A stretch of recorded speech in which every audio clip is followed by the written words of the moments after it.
सभी प्रथम वर्ष के छात्रों को नमस्कार। तो एनाटॉमी की इस दुनिया में आप सबका बहुत बहुत स्वागत है। आज का जो हमारा विषय है वो सचमुच इंजीनियरिंग का एक करिश्मा है।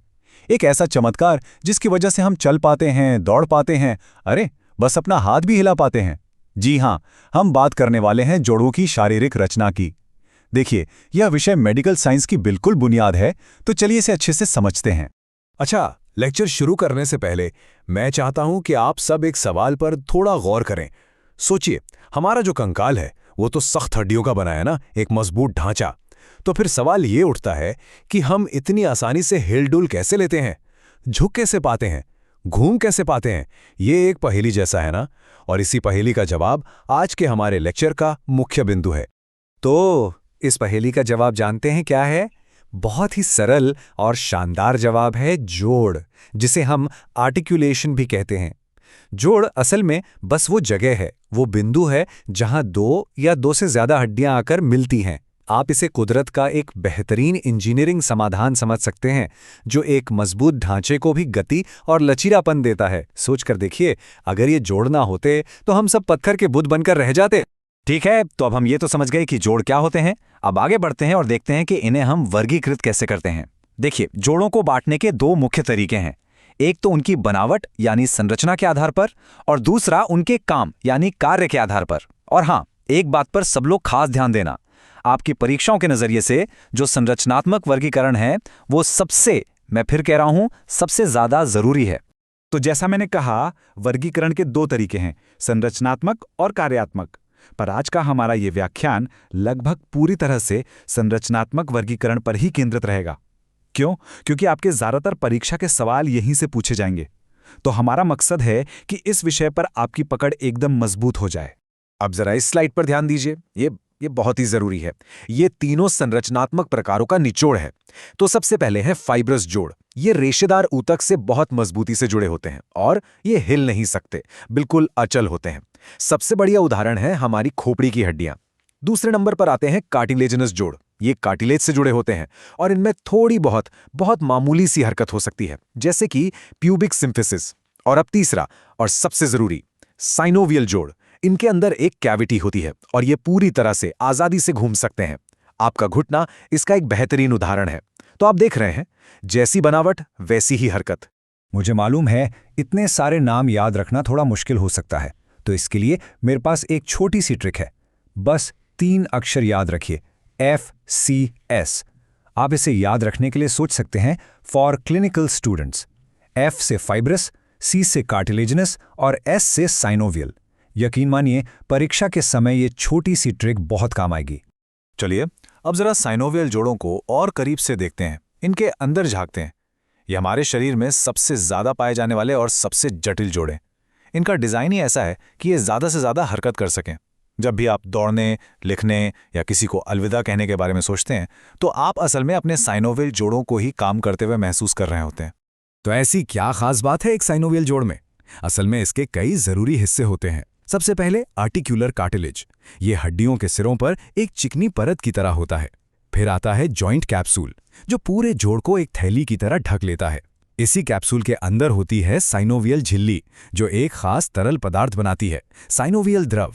अब इसको ऐसे समझिए, जैसे दरवाजे के कब्जे में हम तेल डालते हैं ना, ये द्रव बिल्कुल वही काम करता है। घर्षण को कम करता है और हरकत को एकदम सहज बनाता है। और आखिर में आते हैं लिगामेंट्स, जो रस्सी की तरह हड्डियों को आपस में बांध कर रखते हैं और जोड़ को स्थिरता देते हैं। अच्छा, अब साइनोवियल जोड़ों के भी अपने प्रकार होते हैं और इनको समझने के लिए कुछ आसान उदाहरण बहुत काम आते हैं। सबसे पहले बॉल एंड सॉकेट जोड़, जैसे आपका कंधा और कूल्हा। ये सबसे ज्यादा आजाद होते हैं, हर दिशा में घूम सकते हैं। फिर है कब्जा जोड़, नाम से ही साफ है, बिल्कुल दरवाजे के कब्जे की तरह, जैसे कोहनी और घुटना। ये सिर्फ एक ही दिशा में खुलते और बंद होते हैं। इसके बाद है पिवट जोड़। ये एक धुरी पर घूमते हैं, जैसे आपकी गर्दन का जोड़, जिसकी वजह से आप ना में सिर हिला पाते हैं। इसी तरह ग्लाइडिंग, सैडल और कॉन्डिलोन जोड़ भी हैं, और हर एक की अपनी खास तरह की हरकत होती है। ठीक है, तो संरचना तो समझ ली।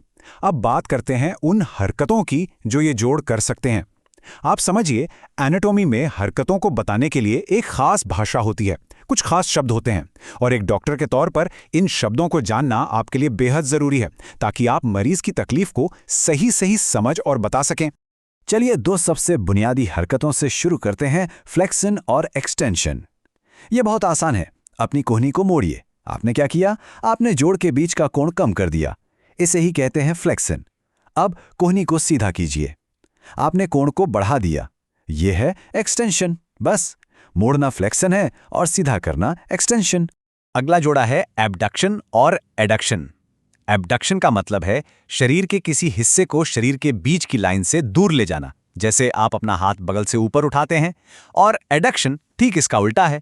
इसमें आप उस हिस्से को शरीर की तरफ वापस लाते हैं, यानी उसे शरीर में जोड़ रहे हैं। तो याद रखिए, दूर ले जाना एबडक्शन, पास लाना एडक्शन। और आखिर में देखते हैं सुपनेशन और प्रोनेशन को। ये हरकतें खास तौर पर हमारी कलाई में होती हैं।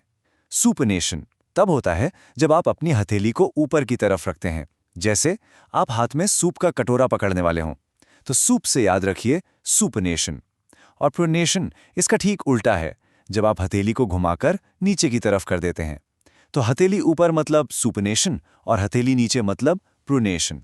चलिए अब हम व्याख्यान के उस हिस्से पर आते हैं जो सीधे तौर पर आपकी भविष्य की क्लिनिकल प्रैक्टिस से जुड़ा है। क्या होता है जब ये इतनी जटिल मशीनरी, ये जोड़ गड़बड़ा जाते हैं? जोड़ों की बीमारियां बहुत आम हैं और इसलिए परीक्षा के लिहाज से भी ये विषय बहुत बहुत जरूरी है। जोड़ों की सबसे आम बीमारी है आर्थराइटिस। इसका सीधा सा मतलब है जोड़ों में सूजन। लेकिन इसके कई प्रकार हैं और आपको इनके बीच का फर्क पता होना चाहिए। पहला है ऑस्टियोआर्थराइटिस। ये एक तरह से घिसाव की बीमारी है, मतलब समय के साथ कार्टिलेज घिस जाता है। दूसरा है रोमेटॉइड आर्थराइटिस। ये एक ऑटो इम्यून बीमारी है, मतलब इसमें शरीर का अपना ही इम्यून सिस्टम गलती से अपने ही जोड़ों पर हमला करने लगता है। और तीसरा है गाउटी आर्थराइटिस, जो यूरिक एसिड के क्रिस्टल जमा होने से होता है। आप देख सकते हैं तीनों के कारण भी अलग हैं और इनको पहचानने के तरीके भी बिल्कुल अलग। चलो गाउट को जरा और समझते हैं, क्योंकि इसकी प्रक्रिया को समझना काफी आसान है। होता क्या है कि शरीर में यूरिक एसिड का स्तर बहुत बढ़ जाता है। ये बढ़ा हुआ एसिड फिर सुई जैसे नुकीले क्रिस्टल बना लेता है और ये क्रिस्टल जाकर जोड़ों में जमा हो जाते हैं, खास तौर पर पैर के बड़े अंगूठे में। अब आप कल्पना कीजिए कि आपके जोड़ के अंदर कोई छोटी छोटी सुइयां चुभ रहा हो। बस यही वजह है कि गाउट में इतना तेज दर्द और सूजन होती है। आर्थराइटिस के अलावा भी कुछ और परेशानियां हैं जिनके बारे में आपको पता होना चाहिए, जैसे बर्साइटिस। ये बरसा में सूजन है। बरसा जोड़ों के पास गद्दे जैसी थैलियां होती हैं। डिस्लोकेशन मतलब हड्डी का अपनी जगह से खिसक जाना। मोच यानी स्प्रेन, जिसमें लिगामेंट में चोट लगती है। और एंकाइलोसिस, जिसमें जोड़ अकड़ जाता है और हिलना डुलना बंद कर देता है। ठीक है, तो हमने काफी कुछ समझ लिया है। अब समय है ये परखने का कि आपको कितना याद रहा। चलिए एक त्वरित दोहराव करते हैं। मैं आपसे 3 बहुविकल्पीय सवाल पूछूंगा, बिल्कुल वैसे ही जैसे आपकी परीक्षा में आ सकते हैं। तैयार हैं सब? तो ये रहा पहला सवाल। जो जोड़ आजादी से घूम सकते हैं उन्हें क्या कहते हैं? आपके विकल्प हैं ए फाइब्रस, बी कार्टिलेजिनस या सी साइनोवियल। सोचिए। चलिए, सही जवाब है सी साइनोवियल। शाबाश, यही वो जोड़ हैं जो हरकत के लिए बने हैं। सवाल नंबर 2, हमारी कोहनी का जोड़ इनमें से किसका उदाहरण है? ए कब्जा जोड़, बी बॉल एंड सॉकेट या सी पिवट जोड़। याद है वो दरवाजे वाला उदाहरण? बिल्कुल सही जवाब है ए कब्जा जोड़। और ये रहा आखिरी सवाल, एक क्लिनिकल सवाल। गाउट की बीमारी किस चीज के जमा होने से होती है? A calcium, B uric acid या सी कोलेस्ट्रॉल। वो सुई जैसे क्रिस्टल याद है ना? जी हां, सही जवाब है बी यूरिक एसिड। बहुत अच्छे। अब ये स्लाइड देखिए। ये पूरे व्याख्यान का सार है। अगर आपको कुछ ही बातें याद रखनी है तो वो ये हैं। फाइब्रस मतलब अचल, कार्टिलेजिनस मतलब थोड़ी बहुत हरकत, साइनोवियल मतलब पूरी तरह से गतिशील, आर्थराइटिस का मतलब सूजन और गाउट का मतलब यूरिक एसिड। परीक्षक से पहले अंतिम समय में दोहराने के लिए ये बिल्कुल सही है। तो इस व्याख्यान को खत्म करते हुए मैं चाहता हूं कि आप एक बात सोचते हुए यहां से जाएं। जब भी आप चलते हैं या कुछ लिखते हैं या अपने दोस्त को देखकर हाथ हिलाते हैं, तो ये सिर्फ एक मामूली हरकत नहीं है। ये आपके शरीर के अंदर मौजूद इन शानदार जोड़ों की कहानी है जो चुपचाप अपना काम कर रहे हैं। आपके शरीर की हर एक हरकत इन जोड़ों की ही देन है। तो आज के लिए इतना ही। जो भी हमने पढ़ा है उसे एक बार जरूर दोहराइएगा, अपने नोट्स पढ़िएगा। अगले व्याख्यान में हम फिर मिलेंगे। और हाँ, अगर कोई भी सवाल हो तो बिना झिझक लेकर आइएगा। पढ़ते रहिए।